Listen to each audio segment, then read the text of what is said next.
Paz do Senhor, amadas, tudo bem? Vamos lá para o nosso devocional de hoje.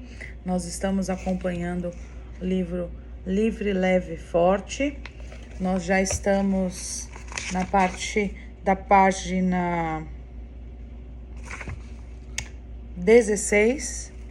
Hoje a nossa leitura vai ser um pouco mais extensa. Nós vamos até a página 20, tá? Então, você que tem o seu livro aí, pegue o seu livro. Primeiro nós vamos orar, amém? Curve sua cabeça em nome de Jesus. Pai, nós entramos na Tua presença nessa hora. Nós apresentamos diante de Ti esse momento. Que o Senhor possa vir com a Tua mão de poder e glória, abrindo a nossa mente, o nosso coração, para que nós possamos entender, Senhor, aquilo que o Senhor quer falar conosco, que o Senhor possa trabalhar, Senhor, em nossas vidas através desse livro, que o Senhor possa trazer uma explicação que venha falar ao nosso coração, que o Senhor possa se manifestar, Senhor, meu Pai, em nome de Jesus, na vida de cada irmã que está acompanhando, na vida de cada pessoa que está nos assistindo. É o que eu te peço e te agradeço em nome de Jesus. Amém? Vamos lá? Então pega o seu livro aí, vamos acompanhar. Página 16, o subtítulo é assim: O caminho para nos libertar das mentiras que nos pesam e aprisionam. Página 16, tá? Ela fala assim: Não sei qual a sua experiência, mas eu cresci ouvindo falar de um Deus que criou tudo de maneira perfeita, admirável e harmoniosa. Esse Criador fez os humanos para serem amados, sustentados e protegidos por Ele. Eles foram incumbidos de cultivar e governar o mundo criado, cuidando dele por meio da sabedoria que o Criador lhes daria. Aliás, esse Deus Criador é a própria definição e fonte de todo amor e sabedoria para viver.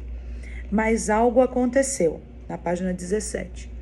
Mas algo aconteceu, e as coisas não foram mais como deveriam ser. Os primeiros humanos desconfiaram de que o Criador era realmente bom e escolheram não beber mais dele como da fonte do amor e da sabedoria para viver. Essa desconfiança veio de uma primeira mentira que fora contada a eles.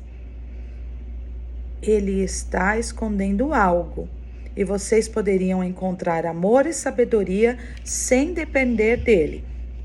Foi que o inimigo do Criador disse.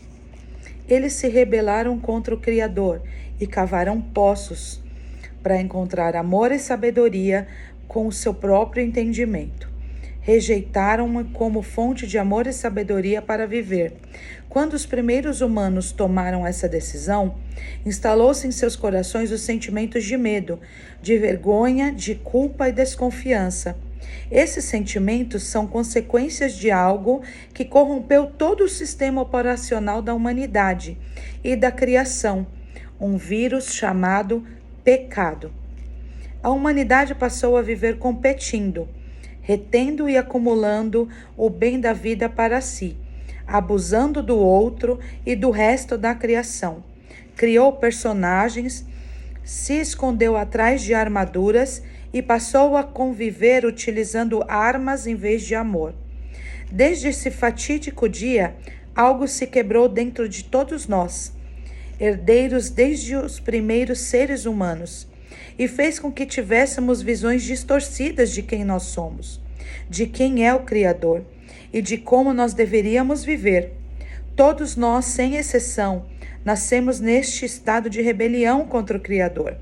Feridas se abriram na nossa alma, mentiras se instalaram na nossa mente e armaduras cobriram nossos corações, agora corrompidos e incapazes de reter amor e sabedoria. Página 18.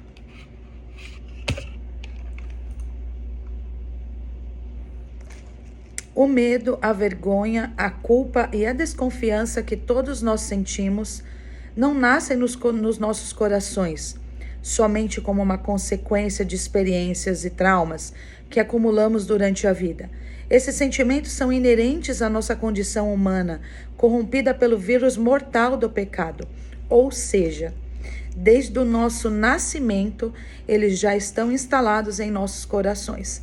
Por esse motivo, nós falamos que a nossa existência é pecaminosa, né? Porque desde da existência do ser humano, nós entendemos que nós somos frutos, né, de um pecado. Nós somos frutos do pecado de Adão e Eva. Então, a nossa descendência é pecaminosa. Vamos lá. Desde o nosso nascimento já estão instalados em nossos corações. Como feridas que insistem em doer, interpretamos a vida a partir deles. Tomamos decisões com bases nessas percepções e acabamos por imitar os nossos mesmos comportamentos equivocados dos nossos primeiros pais. Todo ser humano com o coração corrompido, após o jardim do Éden, já nasce com essa perspectiva de vida. Tenho algo quebrado dentro de mim e estou desconectado do que pode me consertar. Olha isso, que coisa forte. Tenho algo quebrado dentro de mim, estou desconectado do que me pode consertar. Por conta do quê? O que nos fez desconectar? De quem pode nos consertar? O pecado. Sinto vergonha, medo e culpa. No vídeo anterior a gente falou a respeito, né, desses sentimentos de vergonha, de medo e de culpa. Desconfio de que o Criador seja realmente bom e queira o meu bem. Eu não posso confiar em ninguém que não em mim mesmo. Por isso me escondo do outro e do Criador por detrás de personagens e armaduras. Aleluia. Nossos corações foram criados para se satisfazer em uma relação de intimidade com o Criador. Uma das principais distorções do pecado é fazer-nos desejar satisfação em outras coisas, causas e pessoas que não é Ele. Mesmo tendo crescido em um ambiente religioso, sabendo toda a teoria sobre Deus, ainda colocava minha verdadeira confiança na capacidade de me proteger e prover por mim mesma.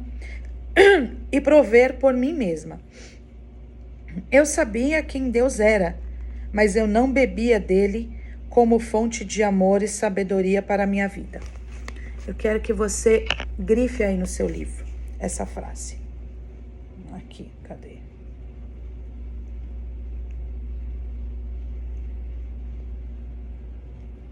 Eu sabia quem Deus era, mas não bebia dele como uma fonte de amor e sabedoria para a minha vida.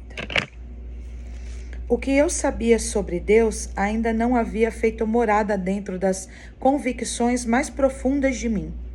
Em meio à turbulência do meu coração, naquela madrugada ansiosa, porém todas as estratégias para me proteger e prover por mim mesma tinham se mostrado falhas.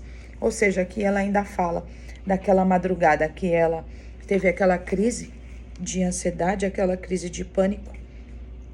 Então ela consegue ver como se ela estivesse fora dessa situação, né? Aí, lá no finalzinho da página 18, ainda assim, na última frase, fala assim: resolvi fazer, na página 19 agora, a última coisa que me restava, me render e pedir que ele me ajudasse a acreditar de verdade nas teorias que havia ouvido até ali. Inclinei a minha cabeça até o chão, abracei as minhas pernas, encolhi os pulmões e orei em meias lágrimas. E falava, né, aqui como em outra letra no livro, querendo dizer que ela falou: eu não consigo me salvar sozinha. Eu acho que você existe. Eu já ouvi dizer que me ama e que eu não preciso fazer nada para merecer esse amor. Mas eu não estou conseguindo experimentar isso como uma verdade no fundo do meu coração. Venha me salvar, por favor. Me conduza pelo seu caminho, porque é a minha última esperança. Então aqui está falando que ela reconheceu: eu não consigo me salvar sozinha. Eu acho que você existe. Já ouvi dizer que me ama e que eu não preciso fazer nada para merecer esse amor, mas eu não estou conseguindo experimentar isso como uma verdade no fundo do meu coração. E aí ela fala: venha me salvar, por favor, e me conduza pelo seu caminho, porque é a minha última esperança. Aí já nós estamos na segunda frase da página 19. Neste momento ele veio andando por sobre as águas turbulentas do meu coração. Me socorreu e me contou a boa notícia que mudou a minha vida. Não tenha medo, eu sou com você. Existe um caminho melhor. Deixa eu te contar a verdade sobre mim, sobre você e sobre o amor que eu tenho para te dar. Posso conduzir sua vida pelo caminho que vai te levar à liberdade, leveza e força que você foi criada para ter. Posso te levar até o Pai? Olha só que coisa mais linda.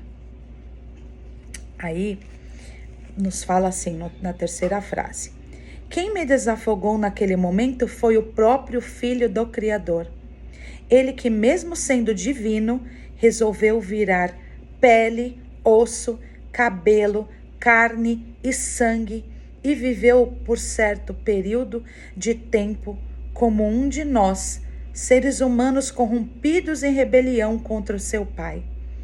Ele foi o único ser humano que viveu livre, leve e forte em um mundo corrompido pelo pecado. O único que passou impecável pela vida, sem desconfiar do Pai e dependendo plenamente do amor e da sabedoria dele para viver. No seu livro está escrito dele aí, com D maiúsculo, né? Isso quer dizer que está falando do nosso Deus. Na última frase da nossa página 19, fala assim: ainda assim escolheu entregar a sua vida para dar sua identidade de filho impecável a tantos outros. Ele tomou sobre si todo o peso do pecado que nos distanciava do Criador. Subiu em uma cruz, foi esmagado pelo castigo que eu e você merecíamos. Ele escolheu ser amaldiçoado a fim de que eu e você pudéssemos estar livres para nos aproximar de Deus e chamá-los de Pai. Página 20. Sem medo de recebermos castigo, o preço foi alto para ele. Custou virar gente, carregar o peso da nossa rebeldia em suas costas e derramar seu sangue inocente em uma cruz para nos dar uma nova chance de viver com o Pai. Ele, o próprio Filho de Deus, Criador de todas as coisas, estava pedindo com toda a gentileza que me abrisse para ir com ele no seu caminho para a vida livre, leve e forte. Quero morar em você e lhe transformar de dentro para fora em alguém como eu, capaz de confiar no Pai que eu confio. Eu quero te conduzir por um caminho que conduz a vida leve, livre e forte, e reconectada com o Criador. Confia em mim? Deixa eu te libertar da escravidão das suas armaduras. Deixa eu te mostrar o caminho do amor de verdade. Ali Jesus estava falando para ela, né? Para ela deixar ele morar dentro dela, porque ele poderia transformar a vida dela e conduzi-la ao Pai, porque não existe outra forma de se achegar ao Pai se não for por ele, né? E aqui ele está falando para ela: deixa eu te libertar da escravidão das suas armaduras, deixa eu te mostrar o caminho de amor de verdade. Então ele estava falando para ela que ali ela realmente tinha escolhido levar uma bagagem, uma mochila nas costas, né? E essa mochila que ela escolheu ali era a mochila da dúvida, aonde nós já lemos ali, da desconfiança, não é mesmo? Que a serpente colocou na vida de Adão e Eva, aonde eles realmente duvidaram de Deus, de quem era Deus. Então Deus ali estava falando para ela: deixa eu te libertar dessa escravidão das suas armaduras, porque querendo ou não, a gente se torna escravo daquilo mesmo que a gente cria dentro de nós, né? São padrões, são palavras, são coisas que nós mesmos criamos e se tornam armaduras, como nós falamos no último capítulo lá da primeira parte 1, que nós falamos: alguém consegue abraçar alguém vestido de armadura. Imagina uma pessoa vestida de uma armadura de ferro. Ninguém consegue se achegar. E muitas armaduras nos impedem, né, de outras pessoas se achegarem a nós. E é como Jesus. Ele é manso, ele é humilde. E nós precisamos entender que ele não invade o coração de ninguém. Não é mesmo? Ele é manso, ele é humilde e ele quer entrar no seu coração, mas você precisa deixar. Vamos lá na segunda frase da página 20 para a gente encerrar, tá? Esse convite era ao mesmo tempo mais fascinante e aterrorizante que eu já havia recebido. Fascinante, pois eu não exigia nada de mim, além da confiança de que ele é bom. Sabe o caminho e quer o meu bem. Mas ao mesmo tempo era aterrorizante porque eu precisava depender completamente dele, sem armaduras e sem controle de onde ele me levaria. Quem eu seria sem as minhas armaduras? Como eu poderia me esconder e me proteger sem elas? Só até aqui. Você que me acompanha pelo livro, coloca um asterisco aí nessa página 20, que na próxima a gente vai começar a falar sobre um convite à vida livre, leve e forte. Onde, na verdade, nós já até começamos, né? Porque aqui já tá falando a respeito do convite que Jesus estava falando para ela. Então, esse capítulo aqui a gente começou falando sobre um caminho para a liberdade, né? E um dos caminhos para nos libertar das mentiras que nos aprisionam é nos restaurarmos na presença de Deus. Primeiro a gente precisa saber quem Ele é. A gente precisa entender e acreditar quem é Ele. Quem é Jesus? Quem é esse Deus que pode entrar onde ninguém pode? Que pode tocar onde ninguém consegue? Que consegue ler os nossos pensamentos e consegue entender o que passa no nosso coração? Ele criou tudo de maneira perfeita. Nós somos criados para ser amados por Ele, sustentados e protegidos por Deus. A primeira verdade que a gente precisa restaurar hoje é a intimidade do Criador. Muitas pessoas conhecem Deus como um juiz, né? Mas a Bíblia nos apresenta Ele como um pai, um Deus amoroso, um Deus que cuida, né? Que lá em Gênesis, mesmo antes do pecado existir, Ele já havia preparado tudo para o homem. E não pensa você que Ele criou um lugar limitado. Não. A Bíblia nos fala que o Éden, ali os animais eles conversavam com o homem. Deus tinha acesso livre. O homem tinha acesso livre para conversar com Deus o tempo todo. Ali havia provisão de comida, de tudo. E o pecado não existia, mas ali existia algo limitado, que ali daquele fruto eles não deveriam tocar. E foi aonde ali a serpente trouxe essa desconfiança no coração de Eva, né? Ela trouxe essa desconfiança, dizendo que, será que realmente ele é? A gente entende que toda mulher, ela carrega dentro de si a necessidade de ser o tempo todo provada no amor, na segurança, no pertencimento. A gente quer o tempo todo que as pessoas nos notem, né? Porque nós já nascemos dessa forma. Você vê que até as próprias meninas, quando são crianças, elas brincam de boneca e como eu posso falar? O instinto dessa criança já é cuidar, né? Já é cuidar, trocar roupinha, trocar fraldinha, colocar chupetinha, dar mamar pro nenê. Então, essa mulher, a gente já nasce com esse instinto de cuidado. Mas ao mesmo tempo que a gente cuida, a gente também quer ser cuidado. Mas muitas vezes nós não permitimos que as pessoas cuidem de nós. Não é? Às vezes os nossos filhos, às vezes no nosso casamento, eles não têm o desempenho que nós esperamos. E aí a gente acaba gerando alguns sentimentos dentro de nós de não sermos suficientes, né? Onde será que eu errei?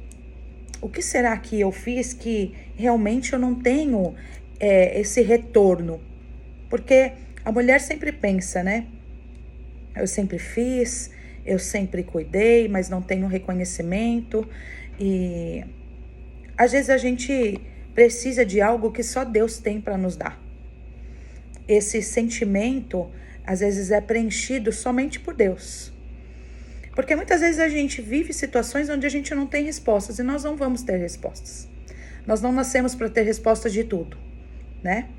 Muitas vezes nós estamos cansadas, tentando produzir aquilo que Deus quer sobre as nossas vidas e a gente na realidade não encontra.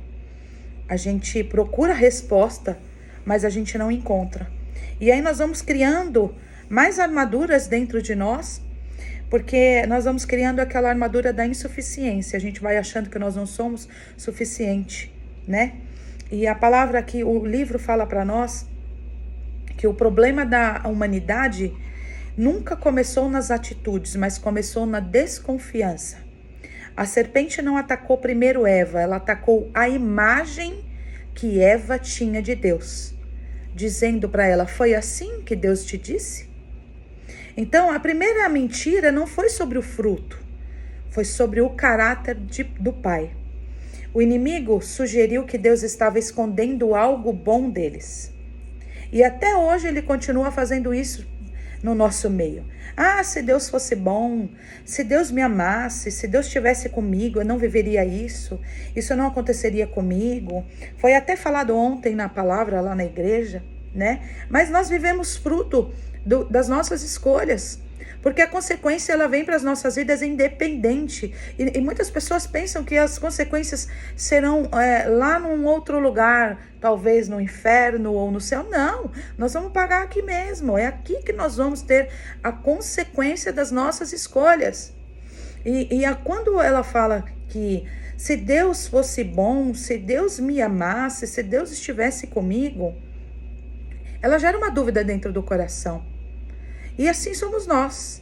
Muitas vezes nós duvidamos da capacidade de Deus. Isso é uma mentira que o inimigo tenta colocar nas nossas vidas. Para a gente desconfiar da bondade de Deus, para a gente desconfiar da capacidade do nosso Deus para conosco, né? E o que a gente precisa entender é que Ele nunca nos abandonou. Ele sempre esteve ali. Tem uma página que ele fala assim: eles cavavam poços para encontrar amor, aqui na página 17. Na segunda frase: eles se rebelaram contra o Criador e cavavam poços para encontrar amor e sabedoria com o seu próprio entendimento. Rejeitaram-no como fonte de amor e sabedoria para viver. Quando os primeiros humanos tomaram essa decisão, instalou-se em seus corações os sentimentos de medo, de vergonha, de culpa e de desconfiança. Em Jeremias capítulo 2, fala assim: que o povo abandonou a fonte de águas vivas para cavar cisternas rachadas. E esse é o retrato da humanidade.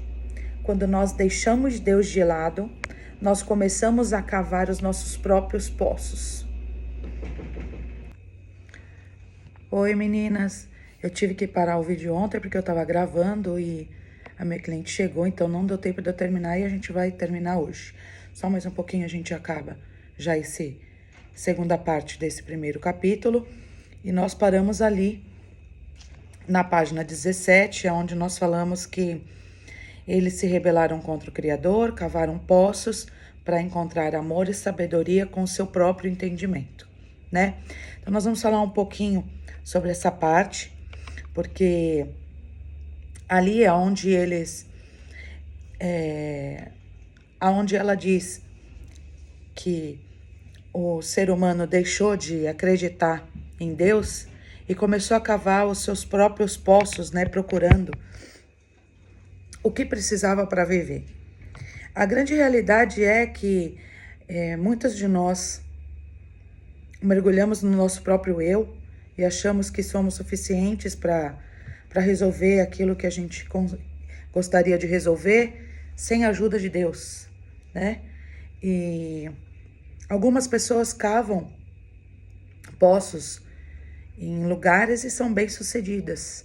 Outras pessoas, elas cavam poços nos relacionamentos, outras pessoas no ministério, outras pessoas na aparência, né? Porque hoje tá uma coisa de louco. Essa busca pela aparência perfeita, aonde esse mundo coloca para nós, né?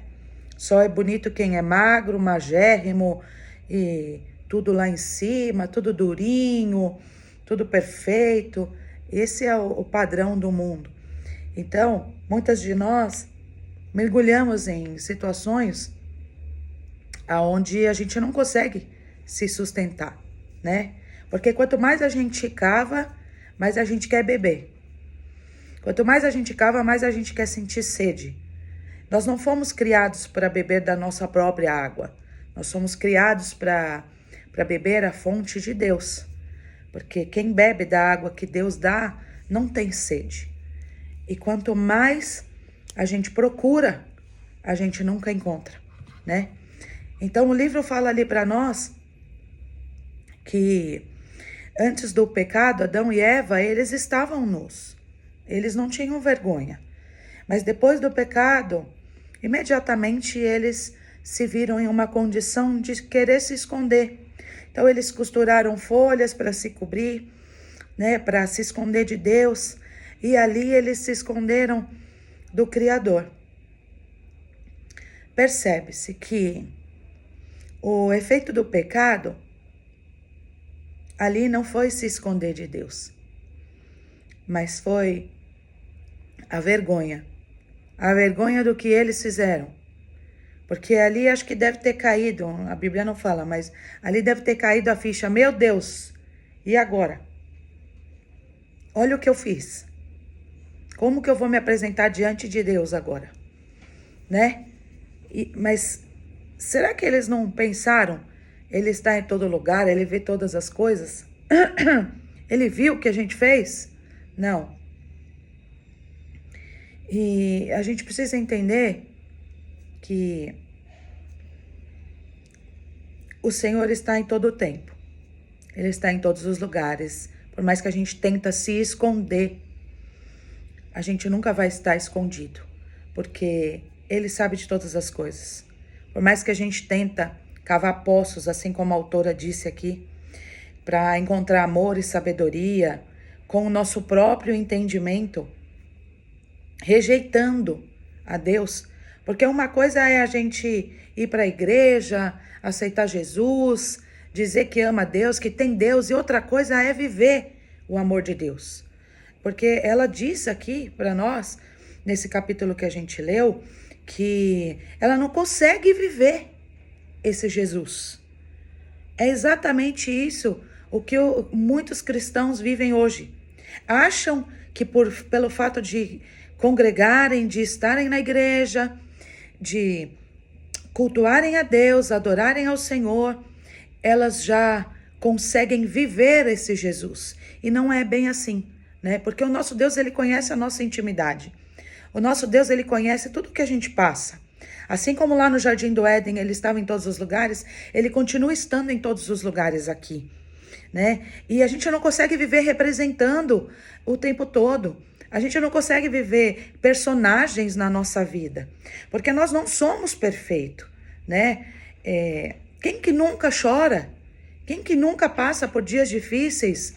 Quem que todos os dias tem dias bons? É só dia bom, só dia bom, só dia bom. Isso não existe, né? Sentimentos de medo, de vergonha, de culpa. Isso existe na nossa vida. E o livro fala aqui para nós, lá na última frase, a humanidade passou a viver competindo, retendo e acumulando o bem da vida para si, abusando do outro e do resto da criação. Criou personagens se escondeu de trás de armaduras e passou a conviver utilizando armas em vez de amor.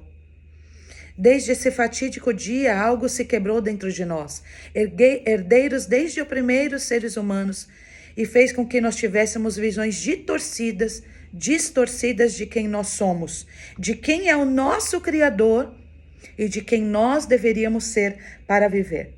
Então, aqui a gente leu que o ser humano começou a competir entre si, né? E essa disputa trouxe sentimentos que Deus não tinha para nós. Essa disputa começou a nos fazer a sermos maus. Eu entendo que esse livro, ele fala muito sobre o eu e ele fala muito sobre os dois lados que nós temos, né? Aqui ela fala realmente que ela sabe quem é Deus, mas que ela não conseguia viver esse Jesus, não conseguia viver esse amor de Deus para a vida dela. Então eu acho que esse livro traz para nós uma pessoa que tem o bem e o mal dentro dela. E às vezes ela se coloca num lugar onde ela consegue ver esses dois lugares. Esses sentimentos que ela mesma criou, que o mundo impôs, e que ela sabe que existe ali um Deus de amor, um Deus de compaixão, né? E ela sabe muito bem que existe esses dois lugares. E assim é nós. Assim somos nós. Nós sabemos que o bem e o mal existe. Nós sabemos que o lado bom existe, que o lado mal existe. Nós sabemos que o mundo espiritual ele existe, que o mal está o tempo todo querendo nos tragar, nos devorar, o tempo todo querendo implantar na nossa cabeça coisas que não vêm de Deus, coisas que Deus não tem para as nossas vidas. O medo, a vergonha, a culpa, a desconfiança que nós criamos, às vezes nem existe. E nós mesmos fazemos dela, assim, uma montanha tão gigantesca e a gente não consegue viver o que Deus tem para as nossas vidas. Porque a gente cria essa armadura e a gente não consegue tirar essa armadura para que Deus realmente tome o lugar dele e conduza a nossa vida num caminho de liberdade, num caminho de leveza, num caminho de força. Mas é para isso que a gente está lendo esse livro. Para a gente conseguir olhar para dentro de nós mesmos e vermos que o quanto nós precisamos de Deus, o quanto essas armaduras precisam cair, o quanto a gente precisa tirar esses personagens, o quanto a gente precisa se desfazer desse entulho todo que o inimigo coloca nas nossas vidas e para a gente conseguir viver uma vida leve, uma vida conduzida por Deus. Porque a autora diz aqui, eu não estou conseguindo experimentar isso como uma verdade no fundo do meu coração, lá na página 19. E aí a palavra, a Bíblia não, o livro nos fala que ela chegou num momento onde ela sentou, abraçou as pernas, encheu os pulmões e as lágrimas vieram. E ela disse, eu não consigo me salvar sozinha. Eu acho que você existe, eu já ouvi dizer que me ama e que não precisa fazer nada para merecer esse amor. Mas eu não estou conseguindo experimentar isso como uma verdade do fundo do meu coração. Venha me salvar, por favor. É isso que nós temos que fazer. É isso que nós temos que nos confrontar. Senhor, sozinha nós não conseguimos. Jesus, tira de nós tudo que nos afasta do Senhor, que o verdadeiro caminho venha conseguir chegar até a minha vida, que o Senhor possa tomar conta do meu ser e que me conduzir por esse caminho. Assim como a autora disse, é a minha última esperança. Nós não temos outro caminho para seguir. Nós não conseguimos salvar a nós mesmos. Nós não conseguimos nos libertar sozinhos. A gente precisa de um coração quebrantado na presença de Deus.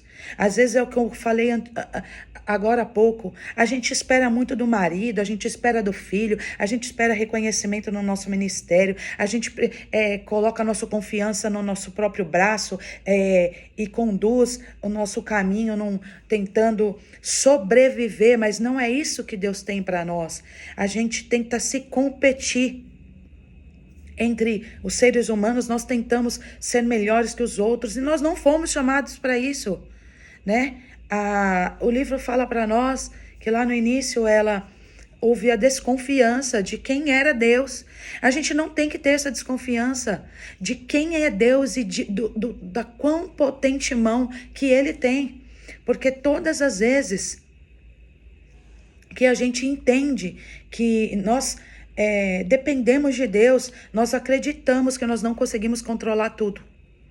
Nós acreditamos, nós entendemos que nós não temos forças para sair desse lugar sozinho, que a gente não consegue se libertar sozinho. Se não for mediante a Deus, nós não temos capacidade de conseguir isso. A gente não consegue. E aqui o livro fala para nós que Deus diz para ela: não tenha medo, eu sou com você. Existe um caminho melhor. Deixa eu te contar a verdade sobre mim, sobre você e sobre o amor que eu tenho para te dar. Eu posso te conduzir num caminho que vai te levar à liberdade. É isso que Deus tem para nossas vidas. É um caminho de paz. É um caminho sem turbulência. O nosso eu não pode conflitar dentro de nós. Nós não podemos dar razão para algumas coisas que nós ouvimos. Nós não podemos potencializar algumas coisas que dizem sobre nós. O que interessa sobre as nossas vidas é que Deus fala ao nosso respeito, né? Veja só, Jesus virou carne nessa hora para falar com ela, né? Disse para ela que ele tem um caminho melhor, que ele quer conduzir ela por esse caminho de luz, um caminho para ela se reconectar com o Criador, para ela confiar nele. E hoje Deus te diz: confia em mim, eu posso. Eu sei o que você tem passado. Eu posso te libertar dessa escravidão, dessas armaduras. É isso que Deus tem para as nossas vidas, um caminho de amor de verdade. Então que nessa manhã, porque ontem eu estava falando à noite, eu já comecei a terminar agora de manhã, que Deus possa trazer para o seu coração que Ele tenha uma vida livre, leve e forte para você. Que hoje, em nome de Jesus, essas armaduras que te aprisionam venham cair por terra. Em nome de Jesus, porque Deus é bom. Ele sabe o melhor caminho para mim e para você. E aqui o livro fala que eu quero morar em você. Então, hoje, em nome de Jesus, nós venhamos nos libertar dessas armaduras. E que nós vamos confiar em Deus. Não vai haver desconfiança no nosso coração, porque realmente Ele é o autor e consumador da nossa fé. A nossa fé, mesmo que for desse tamanho, de um grão de mostarda, Ele habita em nós. Então hoje, que essas armaduras que nós carregamos venham cair por terra, em nome de Jesus. Essa mulher controladora, essa mulher dominadora, ela vai cair por terra. Essa autossuficiência vai ser despida hoje, em nome de Jesus. Nós não vamos mais buscar aprovação o tempo todo das pessoas. Nós não vamos mais depositar as nossas esperanças nos nossos relacionamentos, na nossa profissão, na nossa família. Não, nós colocamos e depositamos a nossa confiança em Deus. Em Deus, porque é Ele que precisa nos aprovar. É Ele que consegue tratar as nossas feridas. É Ele que consegue suprir a nossa necessidade. É Ele quem consegue controlar o nosso destino e nos carregar no colo, né? Muitas vezes nós queremos ser como Marta, quer dar conta de tudo, fazer tudo, por mais que precise ser feito. Mas a gente precisa ser como Maria, ter o tempo de Deus, sentar, ouvir a palavra, meditar na palavra, deixar essa palavra morar no nosso coração e fazer com que ela gere o fruto no tempo certo. Amém? Espero que você tenha gostado desse capítulo. É isso que o Senhor tinha para falar conosco através dessa segunda parte desse capítulo. E antes de você finalizar, eu quero que você coloque o joinha aí no vídeo, para que mais pessoas possam ser alcançadas através desse trabalho que a gente iniciou. Amém? Se você gostou e acha que alguém precisa ouvir essa mensagem, encaminha para aquela sua amiga, para aquela sua parente. Amém? Nós vamos dar continuidade no próximo vídeo, a partir da página 20. Então, você que tem, a partir da página 20, a gente vai continuar a nossa leitura.